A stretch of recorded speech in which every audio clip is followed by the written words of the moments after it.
Hey guys, it's Surf here with another Raid Shadow Legends video, and in today's video I'm going to be talking about this new upcoming fusion that has been announced today. Emik Trunkheart, who, as always with the Sylvan Watcher faction wars, looks amazing. The artwork for this new faction is like beating all of the other factions combined for me. I mean, he's basically like a claw for a shield. Looks like he's some sort of like Ent-style tree warden. He just looks amazing, and we don't even see the full visuals of him at the moment. We've only got this kind of like the image that has been released. So what do we got here then? We've got actually a hybrid fusion with this one. So what do I mean by hybrid? There's 3 fusion models. There is a traditional fusion where you get 16 rare champions. You make epic champions. Of those epics, you then make the legendary.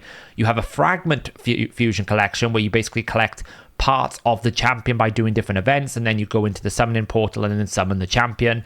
This one is going to be a hybrid. So what does that mean? It means that the epic champions are fragment collectors, and the actual legendary champion is a fuse the 4 epic champions into the legendary.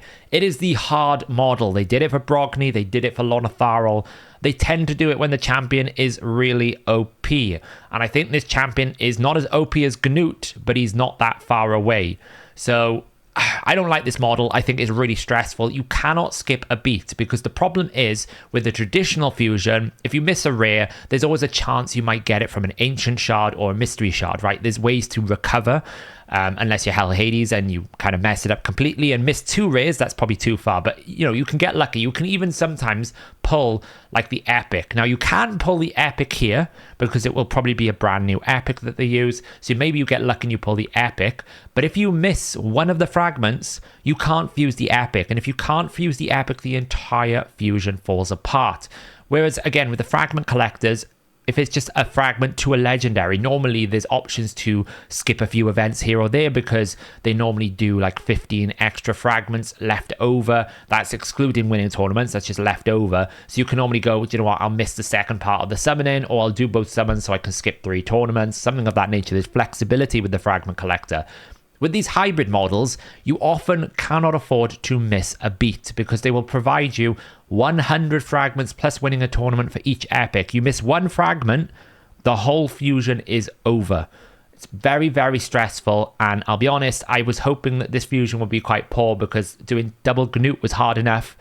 Now we're going to have to probably do double Emik. So what have we got here? We've got an Earth Root Tendril. Attacks 1 enemy, increases the value of all shield buffs on this champion by 25%. Also increases the value of any shield buff on the ally with the lowest by 25%. So I think this is only the 3rd champion in the game that can increase the value of a shield buff. That is Brogni, obviously. Krakarth, which is one of the Doom Tower last set of epics, but a pretty average epic, and now this guy. Now it's not really that strong because it's only him and the ally, but the difference is with sort of Brogni, you actually have to deal damage to grow the shield. This is just flat 25%. So if I've got 100,000 shield, I'm just going to add 25,000 to it based on what this is saying. So it's actually quite strong. If you can keep the shield value really high, it could grow to be quite a big chunky shield. There is obviously the other portion of this where you need to actually keep the shield going, right? You need to extend the duration. So there's other considerations here. So as an A1 is pretty strong, but it's nothing like I would say that makes him like crazy good. Vinequake attacks all enemies, places a shield buff on all allies equal to 30% of this champion's max HP for 2 turns. So he's a HP based champion, and it's 30% of his HP. So this shield will be very strong. Very, very good. Decreases the cooldown of all ally skills except this champion by 1 turn. So it's kind of like a shielded renegade or shielded painkeeper. It's like an upgraded painkeeper. That's really good for clan boss. Now it's on a 3-turn cooldown as well. It doesn't do his skills, but on a 3-turn, we can probably get this going every 3 turns. So a 3-1 rotation is already looking interesting. And then we follow it up with Trunkheart Sanctuary, which is a 6-turn but booked to a 4-turn cooldown, places an unkillable buff on all allies for 2 turns. So it's like Maneater had a baby with Painkeeper, but then decided that the baby was better than both of them combined. Wow, this champion already for, like, I'm thinking of my free-to-play. I just got Gnut. Clan Boss looks more accessible. This guy plus Gnut makes anyone capable of doing Clan Boss. It is so good. The main problem with Manita tends to be that it's a 5-turn cooldown. So because it's a 5-turn cooldown, you're limited in terms of your ability to to actually make a full unkillable with one champion. You can't run him at a 3-1. You can't really run him at a 2-1. Even if you run him at a 2-1, you have to kind of like run extenders, and you normally need someone to cover that final turn and a bunch of different things. Well, with this guy, you can run him on a 4-turn cooldown. So if you can run another decreased cooldown of some sorts, or maybe you can find ways to actually get this down to a 3-turn cooldown, there's potential that we can run this completely 3-1, and he should be able to cover unkillable every single turn. Now that could be really interesting. This guy is a monster for clan boss. If you don't have Ultra Nightmare unkillable, you don't have an Ultra Nightmare clan boss team, or you don't have a block damage team, you have to get this fusion. It's so good. It is better than Manita. It is better than Painkeeper. Now granted, you lose the block debuffs, so you kind of have to like figure out an infinity issue, but that's like flexible, right? There's options. We can run Elvas, we can run farmable heiresses, we can run lots of different there's lots of different options to actually deal with affinity. There's not that many options to deal with the unkillable. Up until now, it's pretty much been Manita, and Manita alone that can do it. I know that Santa's can do it as well, but it's mainly the Manita that was given the option to do it, and you needed 2 of them to really push that 1 key potential. This guy is insane. Unkillable for 2 turns on a 4-turn cooldown that you could potentially get him on a 3-1 if you can get this down to a 3-turn, and you get shielding. Not that that's really relevant, but you could do it. If you want to run him as an unkillable. I mean, it's crazy. I wonder how it would affect the Infinity comp. Someone like Mullet Reaver and Victor Tess will be interesting here, because you get basically a secondary, you can get a secondary extension to your Corpulent Cadaver and different things like that. Can you push the Infinity comp even harder? Because you can get, like, if you run it with Brogni and Hymns, you get double the amount of extension. You can also reduce the cooldowns of ally skills on a 3-turn cooldown, so you can get back around to your extenders in a quicker rotation. Like, he's very interesting for that comp. This guy is a clan boss, like, juggernaut. He's so good for clan boss. He also places a taunt buff. Finally, as I said, taunt is good, but we need more champions. Until we have at least 3 more champions on top of this guy, there's just not enough options for taunt to make it a viable buff, so I've been ignoring it. Also places a taunt buff and a shield buff on this champion. Okay, so we get 2 shields, so he can shield everyone and shield himself. That's pretty good. It means that shield uptime on him is going to be almost all the time. The value of the shield is equal to 30% of this champion. Okay, so if we A2, we lose all the shield. He can A3 and he can replace the shield on himself again.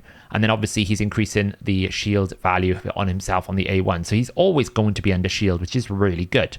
That's on a 4-turn cooldown. Trunkheart Sanctuary plus Vinequake is clan boss dream. So good. Entanglement passive. When attacked while under a shield buff, has a 75% chance when booked of increasing the cooldown of a random skill on the attacker by 2 turns. Occurs once per attack. Whenever an ally's HP drops below 20%, increases the damage dealt by that ally by 20%. What? Wow. This passive is mental. So there's 2 areas this passive is really strong. We were talking about clan boss.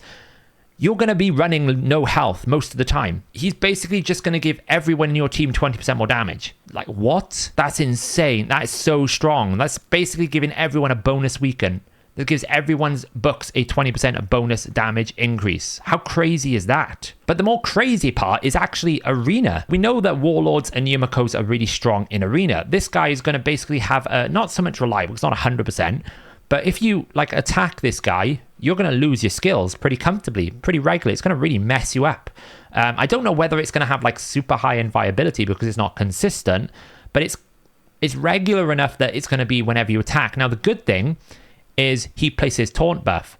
So the main thing that I would have normally looked at and gone, well, if you just don't attack him, you haven't got a problem. But when he's taunting you, you don't need accuracy for taunt. You just have to place it once, and it's on for 2 turns. So as long as he can place that taunt, you have no option other than to attack him. You can attack him with AoEs, but you still have to attack him.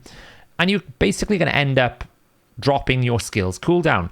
If you can somehow protect this taunt, either through a protection set, lightning cage, or you run something like polymorph to make sure it can't be stripped, it's going to be very difficult to beat a Emik supported arena team, because essentially you're going to have to get through this cooldown, and then you're going to lose your cooldowns, and then are you just going to lose it? Like, I don't really think it shakes the Taras Marichka meta, in the sense that Taras Marichka just kind of dominates, but you might find it might shift some of the Ultimate Death Knights out because this might be a little bit better potentially. I don't know. We'll have to see what happens. But certainly that's like, for once, a champion that I'm thinking, okay, maybe that could actually do something in the arena meta. You'll need accuracy to actually place this. It doesn't seem like it's irresistible, so you're going to need accuracy, but that's not really a problem because most people don't run that crazy amounts of resistance, and you don't really need any of the stats other than HP and accuracy. But the fact that you have a 75% chance on a shield that pretty much he's never going to lose, like this shield is always up, especially if you can put him in like, I'd say maybe go like Stone Skin start, so that you guarantee you can get that taunt buff off. Then you get the taunt buff off, and then you basically just grow that shield and keep that shield alive as much as you can. You know, he's going to place the shield here. Maybe you start with like double bolster, so you give him a bolster shield to start with. It doesn't have to be his shield when this happens. It just has to be a shield. That's really strong for arena. That's a really strong build for arena. And we also have a 30% aura as well if you wanted to use it. So, you know, the negative side is this hybrid fusion, because that's going to be tough. That means you have to be on it like you were with Gnut. You can't really skip a beat. You can't miss an event. Otherwise, you're going to miss your fusion. He's Void Legendary, which means that if you do decide to skip this, you're not likely to get him in a long time because he's Void Legendary. They're one of the hardest things to acquire. I think he's so good. So if you're a player and you've already completed Ultra Nightmare Clan Boss and you don't really care about Arena, then he is skippable because he doesn't have any, like, I don't think you need him for Shogun Grove. I've already demonstrated with my team. He wouldn't replace anyone in my team because, like, this is only one turn. It's not a lot. It's not enough to reset someone's abilities. I'd still run my Renegade comp with Riho, so I don't really think he like breaks that. If you don't have a Riho, it might open up some doorways for you in Shogun because you can get the taunt. The way that people use taunt in Shogun, by the way, is they'll have someone who takes the initial enfeeble, then the Emik or the Ambassador Lethelin will taunt someone, and that forces the next attack, which is normally the debuff spread attack, not to attack the enfeebled target. So therefore you don't get the debuff spreading going around, and your enfeebled target doesn't take as much damage. That's kind of how they use taunt at the moment, but I don't really think you need it for Shogun Grove. And Shogun Grove, to be honest, is not that much of a priority considering you can probably get all the things you need ascended within a day and then never go back for a month. For Faction Wars, he's not vital at all because we've already seen that Mistrided die here with maybe an Owella or maybe a White Dryad Nia. Like, they're kind of just dominating that Faction Wars. It's such an easy clear. I don't really think you need him for that.